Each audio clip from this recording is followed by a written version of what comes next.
The finest screen actor of the 20th century, Marlon Brando revolutionized Hollywood and took a stand against racism. Marlon Brando still is the ultimate bad boy. He rode a motorcycle and he rebelled against everything. But when he died, he was a recluse who left behind a troubled legacy, as well as a dozen children from 5 different relationships. Fame and fortune seem to be magnifying the existing patterns of unstable relationships, substance abuse, and emotional neglect. On top of that, he had a handful of dubious advisors, making the battle for Brando's fortune as cutthroat as the characters he portrayed. So there was really no surprise that the lawsuits started flying after Marlon Brando died. Brando's a very dark and fascinating figure. He seemed to understand that power has a dark side. I mean, look at the role he played in The Godfather. He made an organized crime figure lovable. Though Brando was often a slave to the almighty dollar, in the years since his death, his fortune grows, but in the most unusual ways. Who would have thought gamers who weren't even born when The Godfather came out in 1972 would be interested in playing a digital Don Corleone? There were multiple companies that tried to sell products under Brando's name, which prompted the estate to sue these various companies. The fame, the fortune, the legacy of Marlon Brando.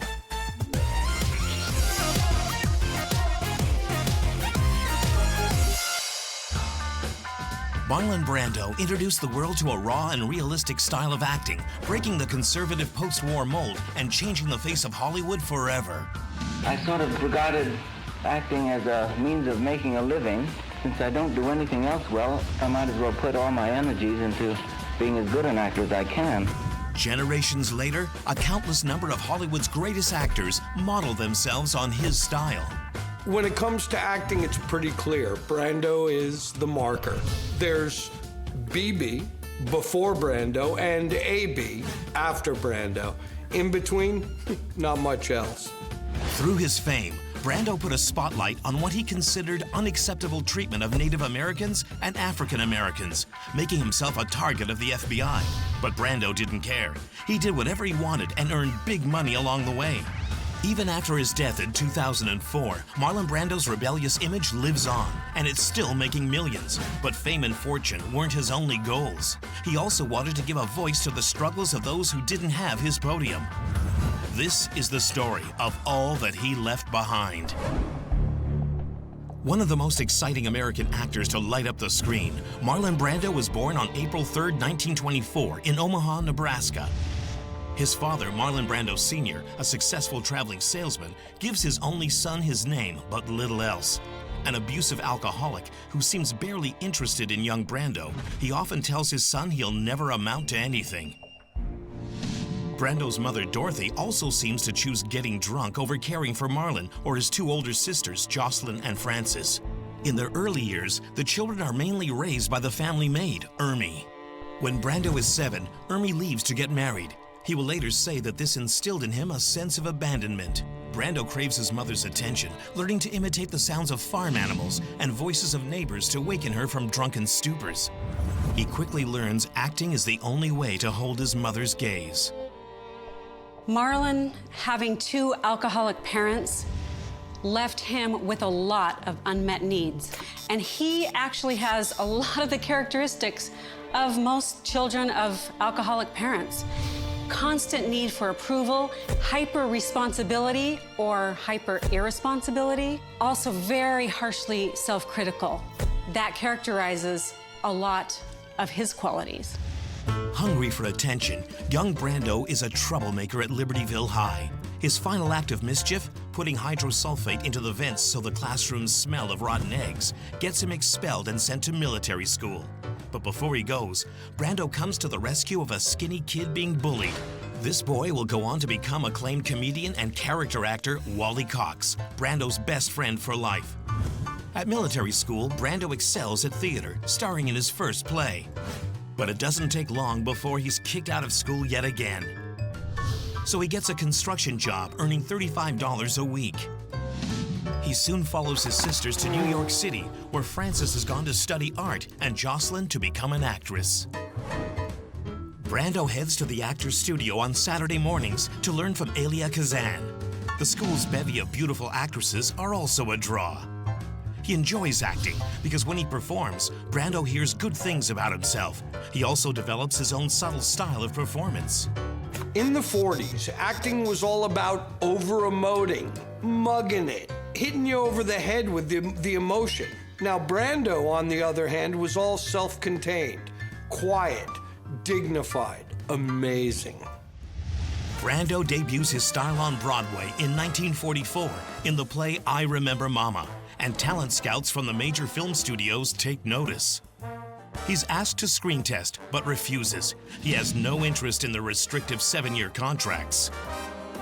Instead, Brando spends 3 years honing his craft on stage, and in 1946 is voted Broadway's most promising actor.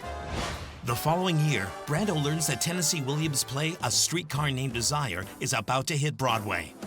Kazan wants him for the role of Stanley Kowalski, but Brando must be approved by Williams himself. Brando hitchhikes to Williams' Massachusetts summer home to convince the playwright. The moment Williams hears him read the part, he knows he's looking at Stanley Kowalski. Okay, just look at that sneer, right? When Brando walked out on stage, all eyes from the audience were glued on him. With his tight jeans and his sweaty t-shirt, he was like a caged animal in heat. His Stanley Kowalski is crude, violent, and he's like nothing any audience had ever seen before. But the crowd responded with a 30-minute standing ovation. Brando is an overwhelming success.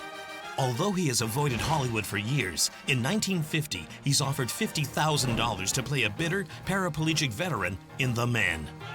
Brando finds he can't say no. His movie career is born. Brando didn't like Hollywood or what it stood for, but he was more than happy to cash in on it. The $50,000 paycheck that he received would be equivalent to $500,000 today. But some critics aren't sure of his subtle acting style. So the critics, they just slagged him off as a mumbler and virtually an animal. But those critics, they missed the deep sensitivity that he portrayed playing a paraplegic in The Men. Brando had met actor Sam Gilman earlier in New York, and they had hit it off. The Men is the first of several films they'll make together, and Gilman goes on to star in numerous television series. Brando and Gilman's friendship is solidified for life. In Hollywood, Brando's movie career quickly takes off. He stars in 6 more films, including Julius Caesar. The best of these being the screen adaptation of A Streetcar Named Desire, for which he earns his first Oscar nod and $75,000. Rolling in money, Brando proves to his father he's made something of himself by buying his parents a farm in Illinois. But the rest of the world needs no proof that Brando's arrived, as he's quickly declared a sex symbol. Brando longs for actress Jackie Collins, but he's in his late 20s, and she's just 15. As a matter of biology, a 15-year-old can consent. As a matter of law, they're deemed incapable. And an incapable person cannot consent to sexual contact. That's what's known as statutory rape. Under most state laws at the current time, that is mandatory prison time. So Marlon may have caught a break for succumbing to that siren song at a time when it was a little less difficult in terms of legal consequences than it is now. But Brando has never cared much for rules. In 1953, he becomes a symbol of rebellion and an icon to the burgeoning rock and roll generation by playing biker gang leader Johnny Strabler in The Wild One. For the role, Brando rides his own Triumph Thunderbird 6T and earns $100,000. The Wild One is a cinematic classic, and sales of blue jeans and leather jackets skyrocket shortly after its release.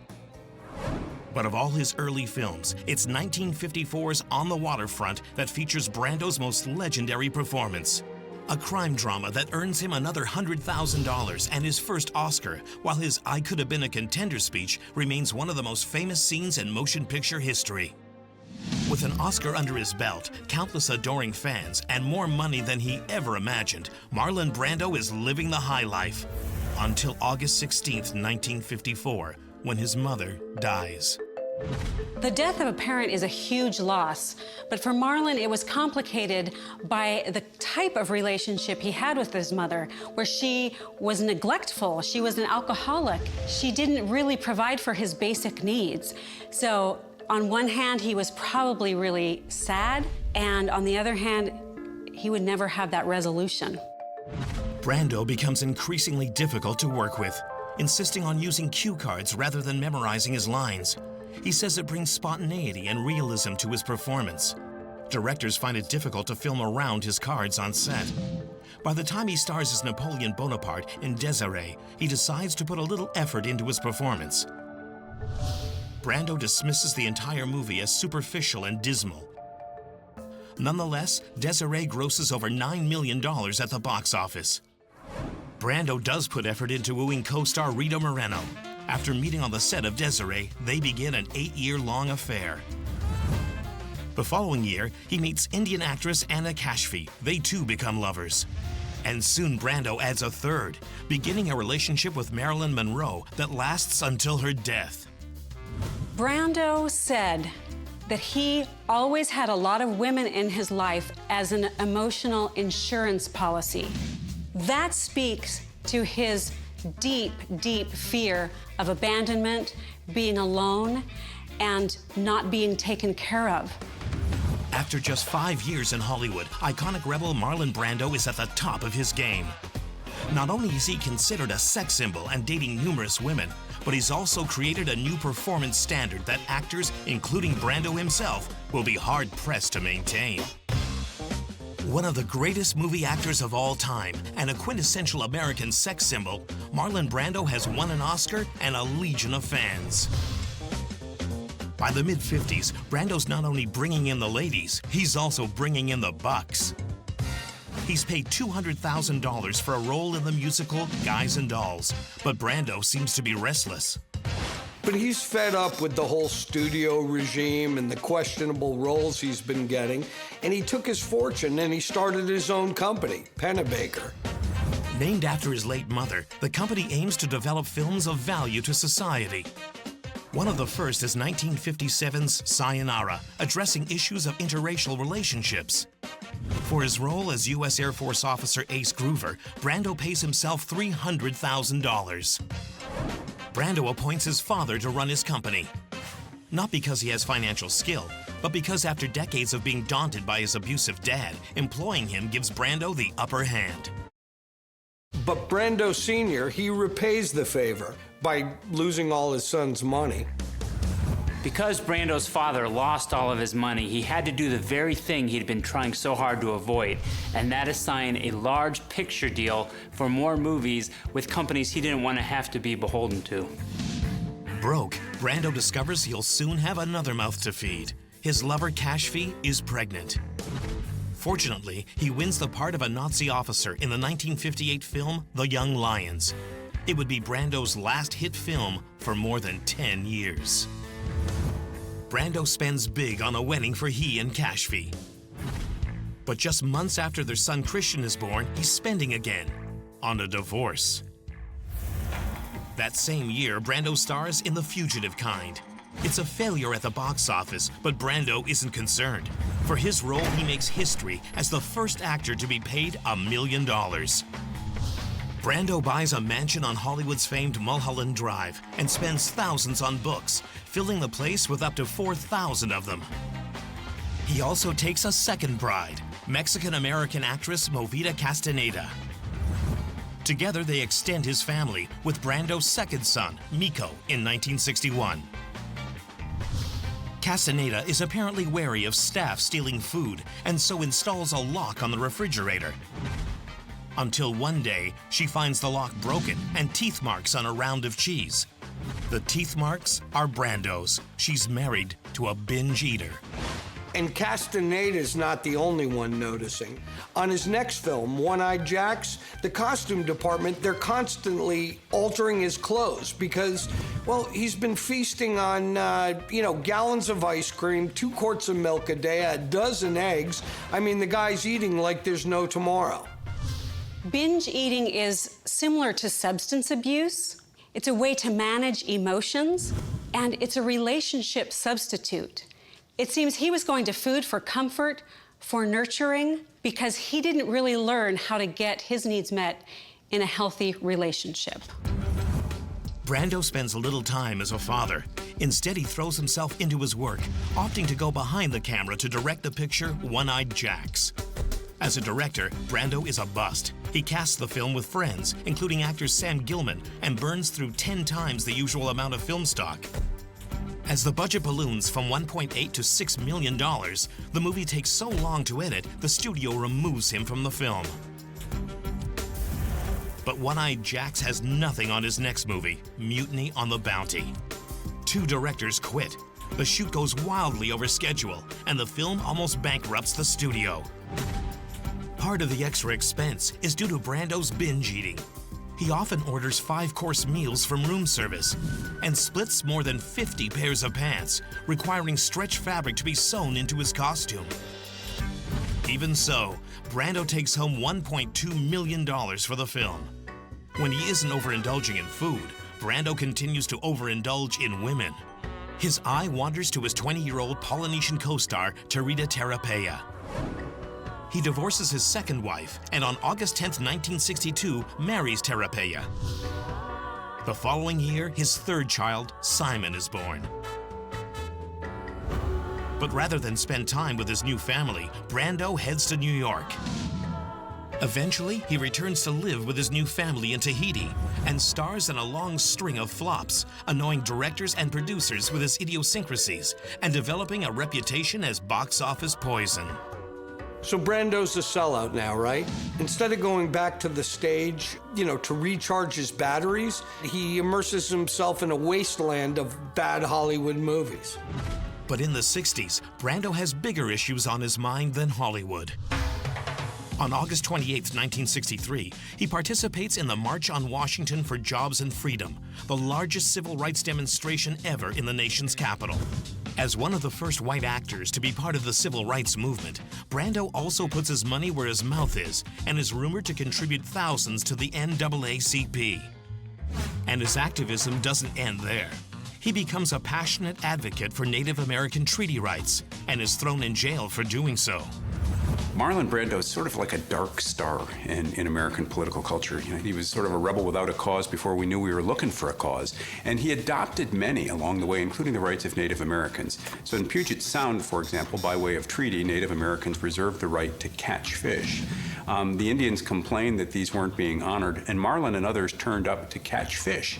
In the end, those rights were vindicated, and the United States Supreme Court upheld a law that permits them to take some fish and that honors the treaty that we'd entered into many years ago. Brando's activism is not taken lightly. The FBI pay him numerous visits and tap his phone. It also hurts his bankability, as segregated cinemas in the South refuse to play his films. But Brando doesn't care. Like he said in The Wild One, nobody tells me what to do. In 1966, he has his 4th child, Rebecca, not with Terapea, but with his ex-wife, Castaneda. The following year, he has Stephen and Michael, and in 1968, Dylan, and then Angelique, all 4 the products of mysterious affairs. Marlon seems to have an insatiable sexual appetite, and what that's really about is trying to get his deeper attachment needs met, and it's also puffing up his ego because inside he's still this little needy boy. Though unemployed and with another 5 mouths to feed, Brando buys a 12-island atoll in Tahiti for almost $300,000 and extends his family once again in 1970 when Terapea has his 9th child, daughter Cheyenne. Brando spends further on his family by way of a protracted custody battle for his first son, Christian. The case almost bankrupts Brando, but by the time Christian is 13, he's reunited with his father in Tahiti. The following year, Brando finally gets a call from Hollywood. Francis Ford Coppola wants him for The Godfather. Coppola still believes that Brando is one of the finest actors in the world. Now, add to this that Mario Puzo, he had Brando in mind when he was writing the role in The Godfather. Who better to play the Don than Marlon Brando? But Paramount isn't so keen. Considering Brando's series of box office failures, they agree to hire him under 3 conditions. Brando accepts a meager $50,000 salary, he takes financial responsibility for production delays caused by his behavior, and he must do a screen test. On top of his $50,000, he receives 1% of the gross on a sliding scale. 1% for each 10 million and 5% for everything over 60 million. Brando plays ball, and it pays off. The film and its sequels are a blockbuster success, earning close to $400 million worldwide. But while Brando reaps in the accolades, he isn't swimming in the cash. After 3 years of not working, he's financially desperate, so he sells his profit share back to the studio for $100,000. That $100,000 costs him $11 million. And that's not the only thing he's lost. In 1972, Brando's 10-year marriage to Tarapea ends. Not wanting to leave Christian in Tahiti with a woman who's no longer his stepmother, Brando gives his son to longtime confidant Joanne Corrales. The next year, Brando's closest friend, Wally Cox, dies. Devastated, he fights his widow for the ashes and wins. For the rest of his life, Brando keeps his friend's remains with him, sometimes having dinner and conversations with his ashes. And you have to wonder if Brando and Wally were more than just friends. Brando does admit to some homosexual experiences. That same year, Brando wins an Oscar for The Godfather and makes history when he sends a Native American activist to refuse the award on his behalf, protesting Hollywood's treatment of American Indians. And Brando doesn't stop there. The following year, he stages a press conference where he gives 40 acres of his family farm and his LA home back to the natives. Each property is valued in excess of $100,000. But his protests aren't always peaceful. On June 12, 1973, Brando breaks the jaw of a paparazzo who's following him. The fit of anger costs him $40,000. Back in the 60s, that was a considerable sum. I don't know what the equivalent value would be today, perhaps $150,000, $200,000. Brando could afford it. I don't think it did anything to tarnish his legacy. If anything, what it said is don't mess with Marlon, and he was prepared to pay the consequence. The newly returned King of Hollywood, Marlon Brando, has received the highest accolade for an actor, twice. But he's not having anything to do with the prestige coming from Hollywood. How much more will Marlon Brando's rebellion continue to cost him? Legendary cultural icon Marlon Brando has refused an Oscar after spending a decade not working. Focused instead on political protest, and in doing so, has ruffled feathers all over Hollywood. But in 1976, he's back on the big screen in The Missouri Breaks. On set, he indulges in strange behavior, including giving a bizarre performance, changing his accent multiple times throughout the film. Okay, the movie, it's a critical bomb.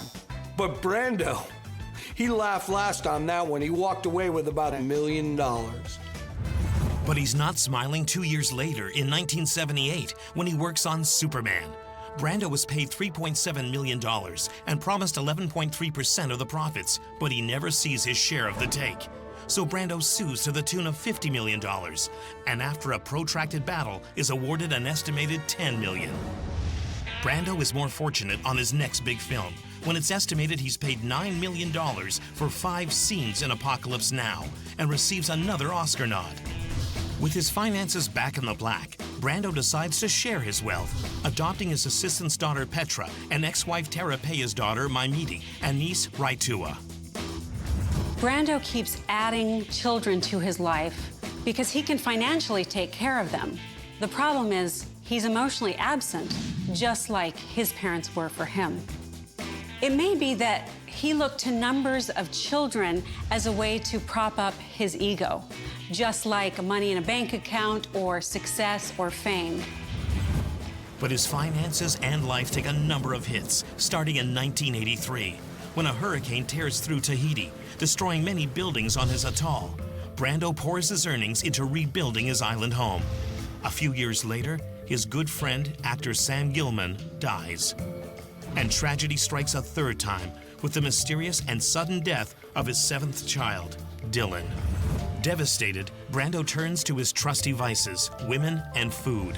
His girth grows to legendary proportions as he reportedly polishes off boxes of cinnamon buns and chocolate cookies with quarts of milk.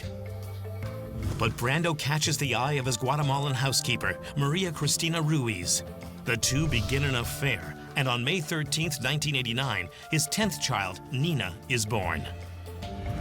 Fame and fortune seem to be magnifying the existing patterns of unstable relationships, substance abuse, and emotional neglect. I don't think they're causing it. I think they're just magnifying it. Again, Brando flees fatherhood, throwing himself into his work.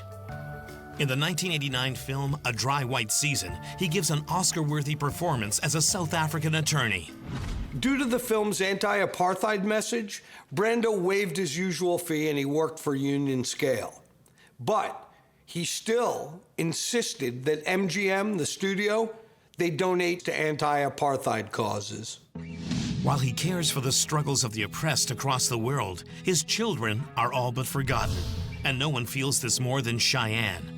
In 1989, while her father films The Freshman, a troubled Cheyenne calls him wanting to visit. Brando refuses, and Cheyenne is devastated. Believed to have been driving erratically, she crashes her car, causing serious facial injuries. Brando flies her to LA and pays a small fortune for extensive reconstructive surgery, but things will never be the same. Soon after, she becomes pregnant. Brando invites Cheyenne and boyfriend Dag Drolet to live in his Mulholland Drive home to await the birth of his grandchild. But the Brandos don't have a history of playing happy family. And on May 16th, 1990, older brother Christian shoots Drolet after learning he's been abusing Cheyenne. Brando pours most of his fortune into his son's criminal defense. A pivotal witness in this case is Cheyenne. But Cheyenne suddenly is no longer within the reach of California authorities to testify. She's sent back to Tahiti. None of this makes sense to me. I don't know who put Cheyenne on a plane for Tahiti. Odds are Mr. Brando or somebody at his direction did. If that's the case, he effectively or constructively placed her beyond the reach of the law, beyond subpoena power. While she was there, she struggled with depression. She was declared incapable of testifying by a French psychiatrist. Again, that doesn't make much sense. There is something suspicious about it, and the result worked to Christian's benefit. He pled to a lesser form of homicide, manslaughter, received a 10-year sentence, and was released after serving 5. So, did he get away with murder? I don't know. I wasn't there that night. Christian's legal fees almost bankrupt Brando. So in 1992, he cuts a deal for a cameo. He works 5 days on the film Christopher Columbus, The Discovery, and rakes in $5 million. And he's going to need the money. On top of Christian's legal fees, Brando has 2 more children. Housekeeper Ruiz has sons Miles in 1992 and Timothy in 1994. Brando turns to writing, penning the autobiography Songs My Mother Taught Me. But the book that he wrote, it really didn't deliver. In fact, he could be credited with creating a new literary genre, the tell-nothing autobiography. In 1995, a mentally unstable Cheyenne commits suicide. Her son will be raised by his grandmother. Depression hits Brando, and he becomes a recluse, rarely leaving his Hollywood home. Even so, at age 76, he's cast in The Score. Though he battles with the director, the film is a hit, and Brando collects $3 million. So that would be his last film, but not his last job by a long shot. On September 7th in 2001, Brando's asked a favor. Michael Jackson wants him to introduce him for his 30th anniversary special. There's one catch. Brando insists on $1 million payday. That same year, Brando ends his 14-year relationship with Maria Cristina Ruiz, former housekeeper and mother of his youngest 3 children. Though he buys her $1 million Sherman Oaks home, she sues him for $100 million in child support and living expenses. Realizing his finances are in trouble, Brando attempts to reclaim $185,000 he'd previously given adopted daughter Petra's mother for her home. He claims it was a loan, but Petra says it was a gift and fights back, slapping him with a lawsuit. The lawsuit won't be settled until just 1 week before his death. And it's not just his finances that are under threat. By now, Brando's health is seriously declining. He has diabetes, and it's causing his eyesight to fail. And then he is diagnosed with liver cancer. So Brando decides to draft a will. Brando names former personal assistant Alice Marchak, who'd known and cared for him for 50 years, and business manager Joanne Corrales the executors of his will. By 2004, Brando suffers from pulmonary fibrosis. Even so, he doesn't stop working. Electronic Arts Games asks Brando to voice Don Corleone for a Godfather video game they're developing. They pay Brando $800,000 for 1 hour of work. But soon after, his condition worsens, and doctors say he has little time left. Though every day's a battle, on June 18, 2004, Brando somehow summons the energy to call his lawyer and change his will. There was a lot of controversy surrounding Marlon Brando's estate because a mere 13 days before he died, he allegedly signed a codicil, which is an amendment to his will, and it replaced his longtime executors, a business administrator and his personal assistant, each of which he had known for more than 40 years, with completely new people. And at the time he signed it, he was suffering from a host of physical ailments and, according to some, dementia. Shortly thereafter, Brando's told the only way to prolong his life is to insert tubes carrying oxygen directly into his lungs. Brando refuses the procedure, and on Wednesday, June 30th, 2004, he takes a turn for the worse. Brando is rushed to the UCLA Medical Center. It's been 60 years since he stepped onto a Broadway stage and changed the game forever. Breaking all the rules, Brando fought relentlessly for the rights of Black and Native Americans. But now, he faces his biggest fight of all, the fight for his life. Eccentric genius and perhaps the greatest actor of our time, Marlon Brando is rushed to hospital.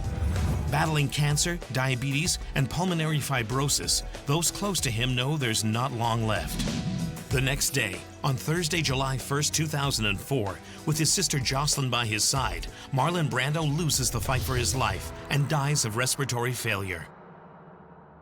News of the legendary actor's death devastates Hollywood. Within minutes, fans begin to gather at his star on the Walk of Fame, while Native Americans mourn the loss of one of their most high-profile spokesmen for their struggle. In Hollywood, the rule-breaking Oscar winner leaves an impressive legacy of rebellious loners, from Nicholson to Pacino to Crowe. And Brando remains the yardstick by which all American actors are still measured. There was only one thing in his home that was even related to his film career. Not an Oscar, not a script, but a framed photo of him in a love scene with Rita Moreno. And she, in that photo, was naked as the day she was born. On Monday, July 5th, Marlon Brando was cremated during a private funeral in LA, attended only by those close to him. As per his instructions, his ashes are mixed with those of good friends Wally Cox and Sam Gilman. They are scattered partly in Tahiti and partly in Death Valley. A private memorial follows. According to Brando's wishes, there is no public memorial. Throughout his life, Brando spent big on his Tahitian island paradise, his son's criminal defense, and his growing family. Add to this his periods of unemployment, and it's reported he's $20 million in debt. How can you be so successful, widely recognized as one of the greatest actors of all time, yet wind up nearly $20 million in debt? It just doesn't make sense. And it doesn't. The reports are wrong. When his will is finally read, it paints a very different picture of the late Marlon Brando. Rather than a destitute, sick man struggling on a small Screen Actors Guild pension, he's actually worth $21.6 million, and at the end was earning $500,000 a year.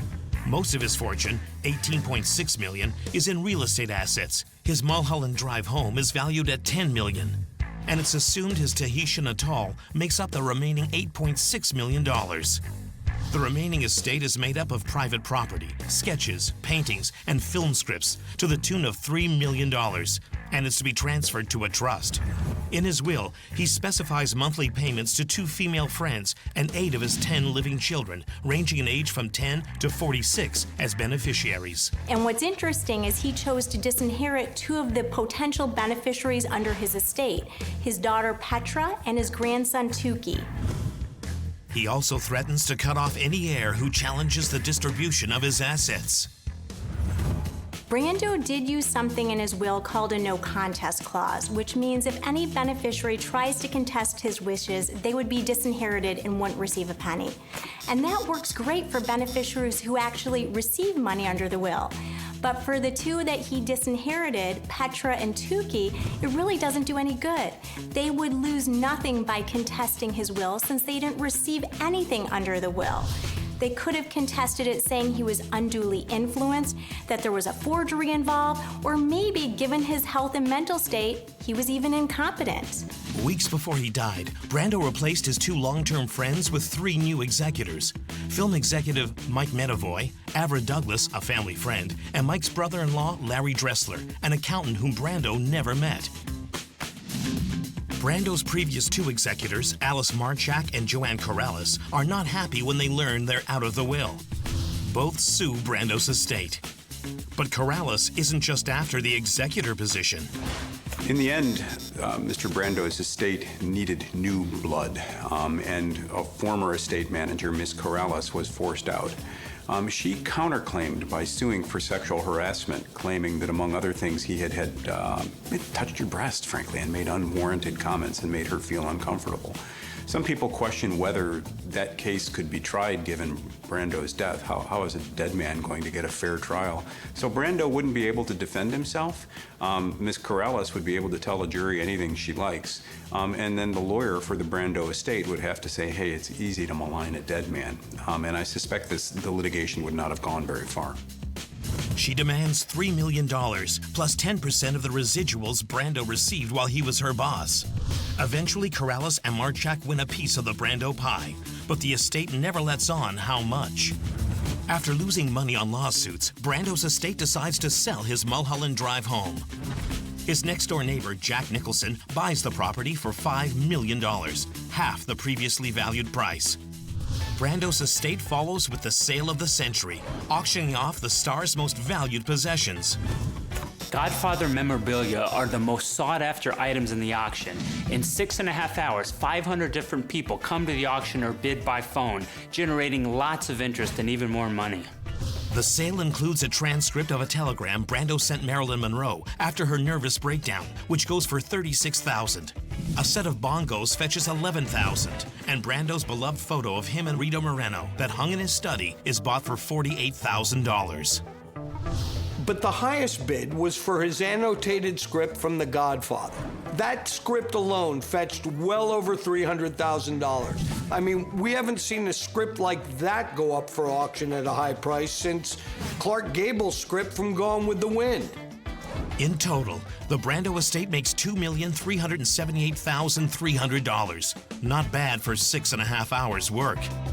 Now swimming in money, Brando's estate gives $200,000 of the proceeds to his son Christian. Sadly, Christian spends the money on drinking and his other addictions. The estate then sells off a piece of his private island sanctuary. For a 99-year lease of his Tahitian atoll, they rake in $2 million. Developer Richard Bailey has big plans for a luxury resort. Property sales make 2005 a bumper year for Brando's estate, with approximately $9 million rolling in. But with his estate settled, two-time Oscar winner Marlon Brando's fame and fortune is far from over. Actor, activist, and icon Marlon Brando is dead, but his career is far from over. In 2006, 2 years after his death, Brando lights up the silver screen again as old footage is featured in Superman Returns. That same year, the Godfather video game Brando worked on in 2004 is released and grosses $41 million. Who would have thought gamers who weren't even born when The Godfather came out in 1972 would be interested in playing a digital Don Corleone? But as in Brando's life, in death, every success is paired with an equal dose of tragedy. 4 years after Brando dies, in 2008, his eldest son Christian passes away, and Christian's ex-wife Deborah fights for the beneficiary rights. She suspects Marlon Brando was suffering from dementia in the weeks before his death, and that the changes to his will were forged. She decides to sue. Wills can be amended at any time, and there's a highfalutin legal term for that. It's called a codicil. So the codicil to a will is an amendment. Questions have arisen about whether Brando was demented at the time he signed one of the codicils. That would have to be tested in an evidentiary hearing, and among the evidence that would be offered to prove this would be any medical records that existed, and then to a degree, the testimony of his loved ones or people close to him. But the testimony of his loved ones or people close to him would be inherently suspect because these are people who stand in line to benefit from the will, presumably. So the issue is a live one. I don't know whether he was demented. I don't know whether he had testamentary capacity to sign the will or not. That's something the court would have to determine, and it would be a probate court that would determine that. Lawyers for the executors deny the forgery. They claim Brando changed executors because business manager Corrales was no longer working for him, and assistant Marchak was too old to cope with complex legal issues. Regardless, the California Court of Appeal throws out the case. The estate pays Deborah not to bother them again with an undisclosed nuisance settlement. Marlon Brando starred in more than 40 movies, leaving an indelible print on the motion picture industry and a profound influence on American culture, leading many to feel his estate should be bringing in money hand over fist. Marlon Brando is an American icon, yet for some reason his estate hasn't been able to capitalize on the money-making potential of his brand and his image like other well-known American icons. So we're gonna have to stay tuned to see if his estate can start to bring in money because the income for the estate has dropped. One thing that we know in the Brando estate is that there have been lots and lots of lawsuits, and many of these lawsuits could have been avoided with better estate planning. In 2009, the executors of his estate established Brando Enterprises. They licensed the late actor's name and image to a variety of brands, including the Renault Clio and Lujo jeans. And they're not the only ones trying to make a buck off Brando. There were multiple companies that tried to sell products under Brando's name, which prompted the estate to sue these various companies. It's quite common that celebrities have this problem, especially when they pass away, and their estates are led into lawsuits like this. But for some reason with Brando's estate, there seem to be really odd examples of these lawsuits. One of the biggest offenders is Madonna. She's been using Brando's image in concert for years, whenever she performs her hit Vogue. She also has been paying $5,000 for the privilege. But in 2012, Brando's estate thinks it's not enough. They claim Madonna exploited Brando in nearly 90 concerts and seek up to $1 million for each use of his image. On top of this, they demand $20,000 for every future use. After a year of battling, the parties settle the suit. In 2014, luxury hotel The Brando opens on his Tahitian atoll. Only accessible by private plane, each of the 35 villas features a plunge pool and private beach area. Our resort did make the Brando estate an offer that they couldn't refuse. The Brando estate signed a lease with a resort in Tahiti, and they're going to be charging fees up to $12,000 a night to stay at this resort. Would the intensely private Marlon Brando really want a whole gaggle of hot, sweaty, sunburned tourists to show up on his island retreat? I don't think so, but then again, I'm not getting a cut of those profits. Madame Tussauds goes on to honor Brando with not one, but two wax figures. One of him from The Wild One, and another from The Godfather. When Madame Tussauds makes not one, but two wax figures of you, you know you've really hit the sweet spot of success. Brando's talent was a force majeure. It was an act of God. But talent aside, the guy is one of the greatest real-life rebels who ever walked the earth. And for that, I applaud him.